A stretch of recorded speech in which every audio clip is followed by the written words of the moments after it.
जय हिंद साथियों, स्वागत है आप सभी का सक्सेस वर्ल्ड MCQ चैनल पर। आधुनिक भारत मॉडर्न हिस्ट्री का आज दूसरा प्रैक्टिस सेट चलेगा और अगर आप लोगों ने प्रैक्टिस सेट 1 को नहीं देखा है तो सबसे पहले उसको जाकर देख लीजिए, तभी आपको ये सेशन समझ में आएगा।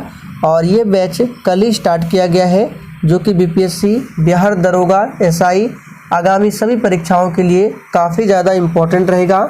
और दोस्तों इसमें सभी प्रश्नों का व्याख्या सहित उत्तर दिया जाएगा। तो चलिए फटाफट से आप सभी लाइव में जुड़ जाइए। सभी को गुड इवनिंग। क्लास टाइमिंग को ध्यान रखना है, ये क्लास आपको डेली रात 9 बजे लाइव चैट के साथ मिलेगा। तो चलिए सेशन की शुरुआत करते हैं आज के प्रश्नों से। तो देखिए फर्स्ट क्वेश्चन है, 1717 में निम्नलिखित में से कौन से मुगल सम्राट ने अंग्रेजी ईस्ट इंडिया कंपनी को भारत में व्यापार पर विशेषाधिकार प्रदान करने का फरमान जारी किया था? सभी ऑप्शन को ध्यानपूर्वक पढ़िए और अगर आपको इसमें किसी भी प्रश्न का आंसर पता है तो आंसर करने के लिए आप लोगों को नीचे लाइव चैट का ऑप्शन मिल रहा होगा, तो प्रत्येक स्टूडेंट को आंसर बताना है। तो यहाँ पर पहले प्रश्न का आंसर क्या होगा?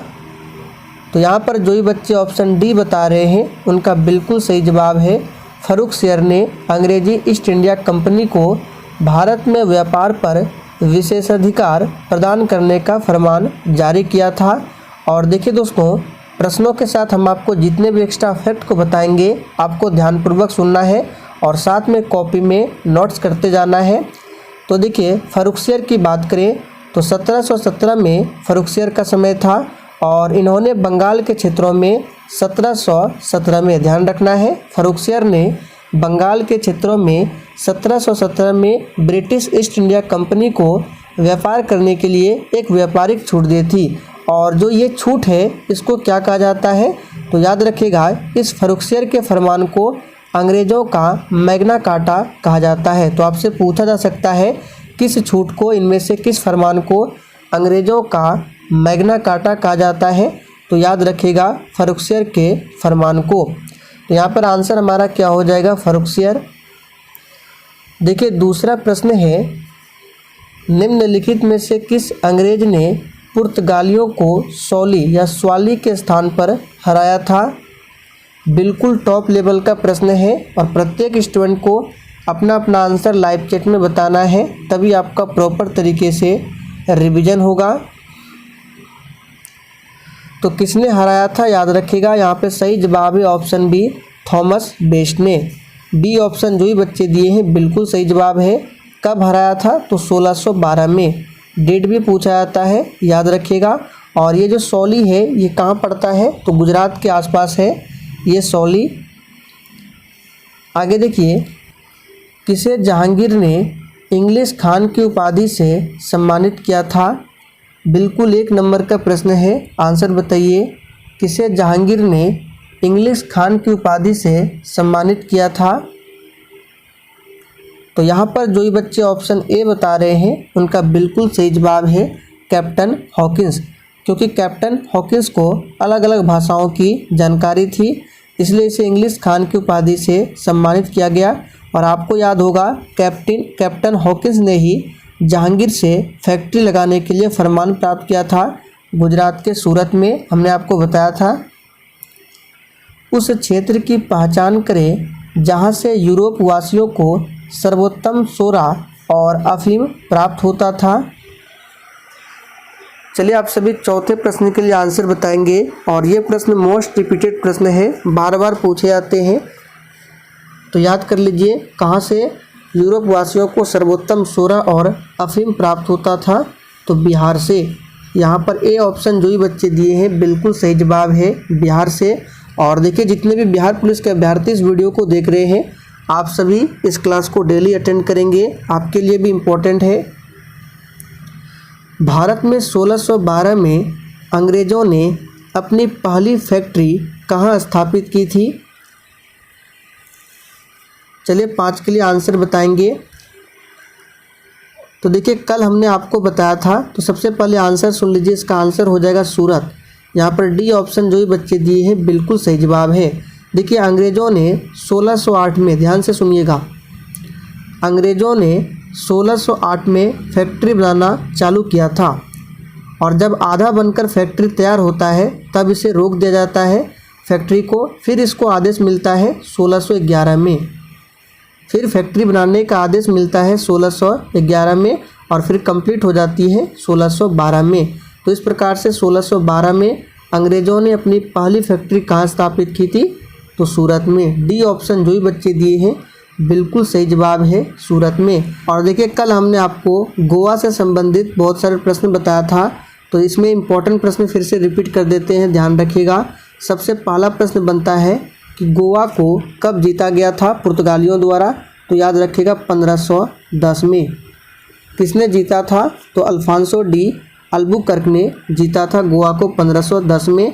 और गोवा को अपनी राजधानी कब बनाया गया था पुर्तगालियों द्वारा? तो 1530 में। किसने बनाया था ये भी पूछा जा सकता है, तो याद रखिएगा राजधानी बनाया था किसने? तो नीनो डी कुन्हा। हमने आपको काफ़ी बार बताया था नीनो डी कुन्हा ने। और देखिए गोवा से पहले पूछे कि पुर्तगाली ईस्ट इंडिया कंपनी की राजधानी कहाँ थी? तो कोच्चि थी। निम्नलिखित में से जिस एक शासक ने ईस्ट इंडिया कंपनी को दीवानी प्रदान की थी वह था? चलिए 6 के लिए आंसर बताएंगे। और देखिए हम लोग मॉडर्न हिस्ट्री को बिल्कुल शुरुआत से पढ़ रहे हैं, इसलिए आपसे बोले थे अगर आप लोगों ने प्रैक्टिस सेट 1 को नहीं देखा है तो सबसे पहले उसको देख लीजिए। तो यहाँ पे क्या पूछा जा रहा है? जिस एक शासक ने ईस्ट इंडिया कंपनी को दीवानी प्रदान की थी वह था? तो शाह आलम द्वितीय। यहाँ पर सी ऑप्शन आपका सही जवाब है, शाह आलम द्वितीय, याद रखिएगा। लेकिन व्यापारिक छूट किसने दिया था? तो फर्रुखसियर ने। देखिए ईस्ट इंडिया कंपनी को दीवानी प्रदान किया था शाह आलम द्वितीय ने, और ईस्ट इंडिया कंपनी को छूट किसने दिया था? तो फर्रुखसियर ने। और इस छूट को क्या कहा जाता है? तो याद रखिएगा हमने आपको बताया था मैग्ना कार्टा। इस छूट को अंग्रेज़ों का मैग्ना कार्टा कहा जाता है, फर्रुखसियर के फरमान को। ब्रिटिश ईस्ट इंडिया कंपनी का प्रथम गवर्नर कौन था?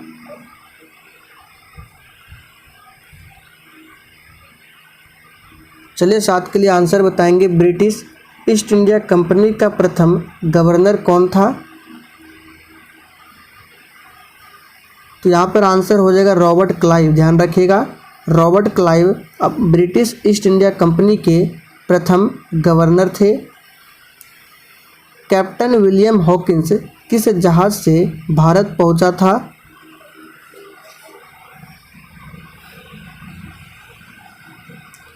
तो यहाँ पर जो भी बच्चे ऑप्शन बी बता रहे हैं बिल्कुल सही जवाब है, ड्रैगन। और देखिए ड्रैगन जो है ये भारत आने वाला पहला अंग्रेजी जहाज़ था, ड्रैगन, इसे भी ध्यान रखेंगे। किस मुग़ल बादशाह ने 6 फरवरी 1613 को एक फरमान जारी कर अंग्रेज़ों को सूरत में एक अस्थायी कोठी खोलने की अनुमति दी थी? देखिए यहाँ पे क्या है 1613, तो थोड़ा सा दिमाग लगाइए। 1613 में किसका शासनकाल था? अकबर का तो होगा नहीं, क्योंकि अकबर समाप्त हो चुका था शासनकाल अकबर का। अकबर के बाद कौन आया था? जहांगीर। तो यहाँ पे आंसर क्या होगा? जहांगीर। तो इस तरह से भी आप लोग दिमाग लगाकर आंसर बता सकते हैं। आंसर क्या होगा? जहांगीर। इन्होंने 6 फरवरी 1613 को एक फरमान जारी किया और अंग्रेज़ों को सूरत में एक अस्थायी कोठी खोलने की अनुमति दी थी। कौन इंग्लैंड के सम्राट जेम्स प्रथम का राजदूत बनकर 1615 में मुग़ल बादशाह जहांगीर के दरबार में अजमेर पहुंचा था? चलिए 10 के लिए आंसर बताएंगे। एक भी प्रश्नों को स्किप नहीं करना है, सभी टॉप लेवल के प्रश्न हैं। यहाँ पे आंसर क्या होगा? Sir Thomas Roe. C option जो भी बच्चे दिए हैं बिल्कुल सही जवाब है, सर टॉमस रो। वांडीवास का युद्ध जो कि 1760 में होता है, इसमें अंग्रेज़ों का नेतृत्व किसने किया था? तो सबसे पहले आपको ध्यान रखना है 1760 में होता है वांडीवास का युद्ध, और ये किसके किसके बीच में होता है? तो अंग्रेज़ और फ्रांसीसियों के बीच में होता है। और इस युद्ध में अंग्रेज़ जीत जाते हैं, और इसमें अंग्रेज़ों का नेतृत्व किसने किया था? तो सर आयर कूट ने। यहाँ पर ए ऑप्शन आपका सही जवाब है, और कल हमने आपको बताया था वेदरा का युद्ध, इसे भी ध्यान से सुन लीजिए। तो वेदरा का युद्ध होता है 1759 में वांडीवास के युद्ध से पहले, और ये होता है अंग्रेज और डचों के बीच में, और वेदरा के युद्ध में भी अंग्रेज की जीत होती है। लंदन में ब्रिटिश ईस्ट इंडिया कंपनी के गठन के समय भारत का निम्नलिखित में से कौन बादशाह था? और जिसने अभी तक सेशन को लाइक नहीं किया है, फटाफट से आप सभी सेशन को लाइक कीजिए। और देखिए, आप लोग सेशन को शेयर नहीं करते हैं, तो कृपया करके आप लोग सेशन को अधिक से अधिक दोस्तों के साथ ज़रूर शेयर करें ताकि ये क्लास रेगुलर रह सके। तो यहाँ पर आंसर क्या होगा? देखिए, लंदन में ब्रिटिश ईस्ट इंडिया कंपनी के गठन के समय वहाँ का शासक कौन था लंदन में? तो याद रखिएगा, रानी एलिजाबेथ प्रथम। और उस समय भारत का किसका समय था? तो मुग़ल बादशाह अकबर का समय था। यहाँ पर ए ऑप्शन आपका सही आंसर है। चलिए आपसे एक प्रश्न पूछते हैं, आंसर आप लोगों को कमेंट बॉक्स में बताना है। बहुत ही महत्वपूर्ण प्रश्न है। तो प्रश्न ये है, किस मुग़ल बादशाह के दरबार में सबसे ज़्यादा हिंदू अधिकारी थे? आपको कमेंट करके बताना है। किस बादशाह के आदेश पर मुग़ल सेना में 1686 में हुगली पर आक्रमण कर अंग्रेज़ों को निकाल बाहर किया? चलिए आंसर बताएंगे फटाफट से। किस बादशाह के आदेश पर मुग़ल सेना ने 1686 में हुगली पर आक्रमण किया और अंग्रेज़ों को बाहर निकाला? तो याद रखिएगा, यहाँ पे आंसर क्या हो जाएगा? औरंगजेब।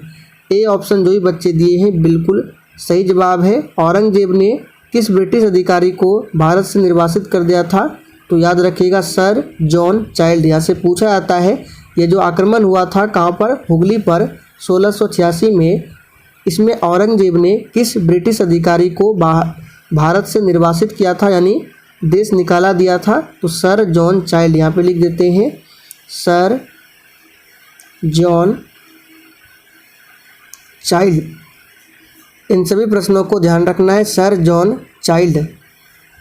आगे देखिए, वह कौन सा निर्णायक युद्ध था जिसमें अंग्रेज़ों ने डचों को हरा दिया, जिस कारण डचों की भारत में चुनौती खत्म हो गई? तो देखिए, आंसर तो दो ही हो गया, तो वेदरा का युद्ध या तो वांडीवास का युद्ध। तो इसी दोनों में बताना है। अभी हमने आपको थोड़ी देर पहले बताया था। देखिए, वांडीवास भी नहीं होगा, क्योंकि वांडीवास का युद्ध हुआ था अंग्रेज और फ्रांसीसियों के बीच में। अंग्रेज और डचों के बीच में हुआ था वेदरा का युद्ध 1759 में, और इसी में अंग्रेज जीत जाते हैं। प्लासी का युद्ध कब होता है? चलिए यहाँ से कुछ इंपॉर्टेंट प्रश्न बताते हैं जो कि बार बार एग्जामों में पूछा जाता है। तो देखिए, प्लासी का युद्ध होता है 23 जून 1757 में, और ये होता है सिराजुद्दौला एक तरफ थे और दूसरी तरफ रॉबर्ट क्लाइव। बक्सर का युद्ध, इसकी बात करें तो 22 अक्टूबर 1764 को बक्सर का युद्ध होता है, और इसमें मीर कासिम कौन कौन थे? एक तरफ थे मीर कासिम, शाह आलम द्वितीय और शुजाउद्दौला, और दूसरी तरफ कौन थे? तो हेक्टर मुनरो। याद रखेंगे। किस मुग़ल बादशाह ने 6 फरवरी 1613 को एक फरमान जारी कर अंग्रेज़ों को सूरत में एक अस्थायी कोठी खोलने की अनुमति दी थी? देखिए, ये प्रश्न जानबूझकर रिपीट किए हैं, हम देखना चाहते हैं हम लोगों ने अभी जो प्रश्न कवर किया, क्या आप लोग आंसर बता सकते हैं? तो अगर आप लोगों ने यहाँ पे आंसर जहांगीर को दिया है तो आप लोग बिल्कुल सही बता रहे हैं, जहांगीर ने। याद रखेंगे, सही जवाब है बी ऑप्शन। निम्नलिखित में से प्रथम कर्नाटक युद्ध का कौन सा तात्कालिक कारण था?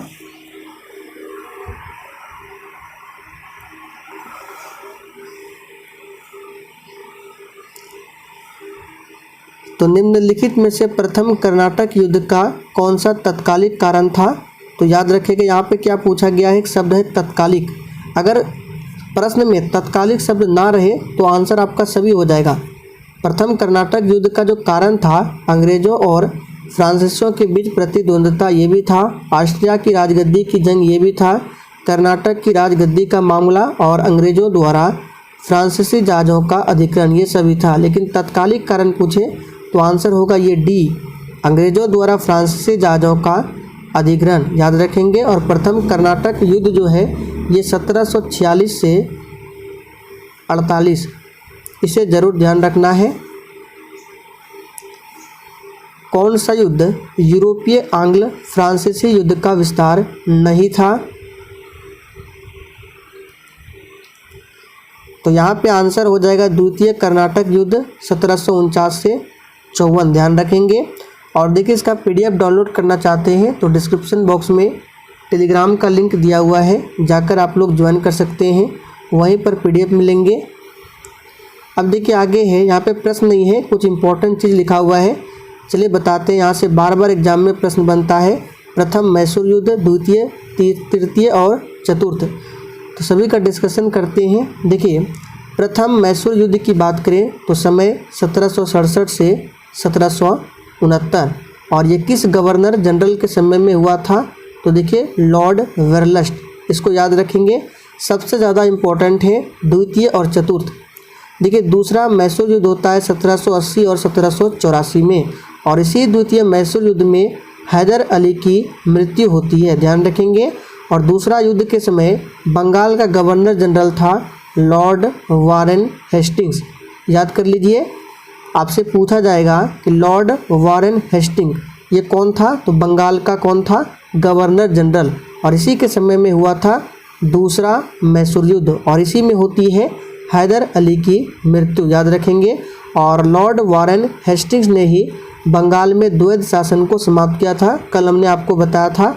और इसी ने 1773 के रेगुलेटिंग एक्ट के तहत 1774 में, ध्यान से सुनिए, लॉर्ड वारेन हेस्टिंग्स के समय में ही रेगुलेटिंग एक्ट आया था 1773 में, और इसी रेगुलेटिंग एक्ट 1773 के तहत 1774 में बंगाल में क्या होती है? सुप्रीम कोर्ट की स्थापना होती है, यानी सर्वोच्च न्यायालय की स्थापना होती है।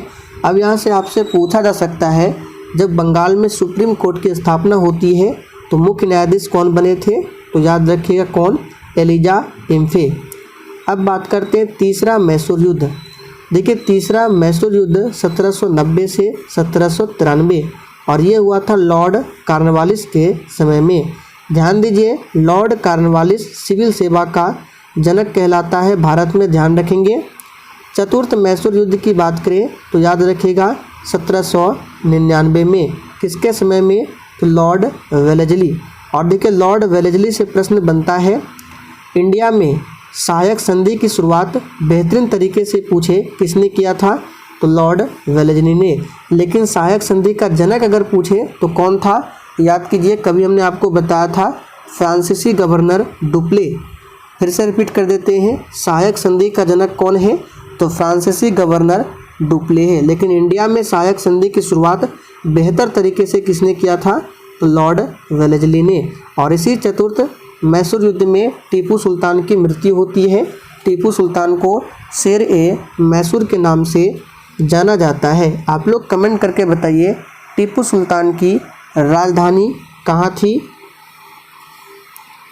हैदर अली की मृत्यु 1782 में किस युद्ध के दौरान हुई थी?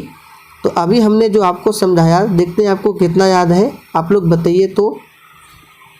और देखिए, आपको डेली क्लास अटेंड करना है, तभी आपको फ़ायदा होगा। तो यहाँ पर आंसर जो भी बच्चे बी बता रहे हैं उनका बिल्कुल सही जवाब है दूसरा आंग्ल मैसूर युद्ध में। द्वितीय आंग्ल मैसूर युद्ध के समय गवर्नर जनरल कौन था?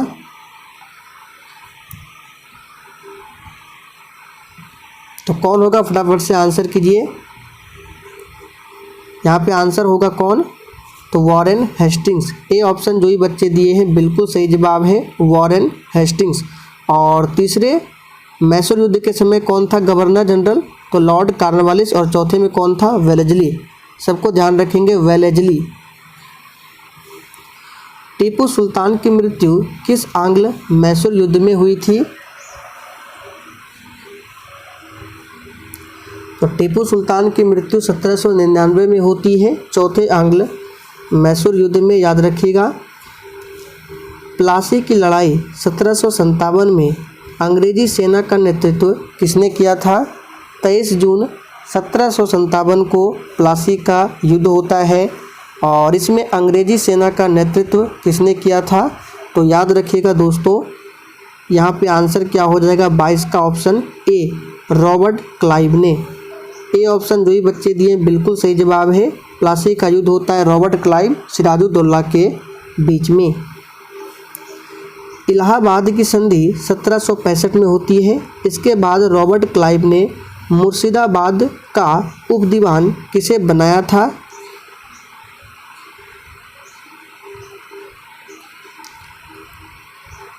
तो इलाहाबाद की संधि कब होती है? 1765 में। और इसके बाद रॉबर्ट क्लाइव ने मुर्शिदाबाद का उपदीवान बनाया था मोहम्मद रजा खान को। याद कर लीजिए, यहाँ पर ए ऑप्शन आपका सही जवाब है। किसके शासनकाल में ब्लैक होल दुर्घटना घटित हुई थी? चलिए 24 के लिए आंसर बताएंगे। तो देखिए, ब्लैक होल की दुर्घटना जो ये घटित हुई थी, याद रखिएगा सिराजुद्दौला के शासनकाल में। यहाँ पर सी ऑप्शन आपका सही जवाब है। और सिराजुद्दौला के बाद बंगाल का नवाब कौन बना था, ये प्रश्न भी बनता है। तो मीर जाफ़र। और फिर मीर जाफ़र के बाद कौन बनता है? चलिए क्रम से बता देते हैं, आपका रिवीजन होगा। सबसे पहले सिराजुद्दौला के बाद बंगाल का नवाब मीर जाफ़र। मीर जाफ़र के बाद कौन बनता है? तो मीर कासिम। और आपको याद होगा, ढाका से मुर्शिदाबाद किसने राजधानी स्थानांतरित किया था? तो मुर्शिद कुली खान ने। और मुर्शिदाबाद से मुंगेर किसने स्थानांतरित किया था? तो मीर कासिम ने। सभी को ध्यानपूर्वक सुनिए और देखिए, नोट्स आपको ज़रूर तैयार करना है। जो नोट्स आप तैयार करेंगे एग्जाम के लिए वो काफ़ी ज़्यादा इम्पोर्टेंट रहेगा, इसलिए बोलते हैं नोट्स ज़रूर तैयार कीजिए।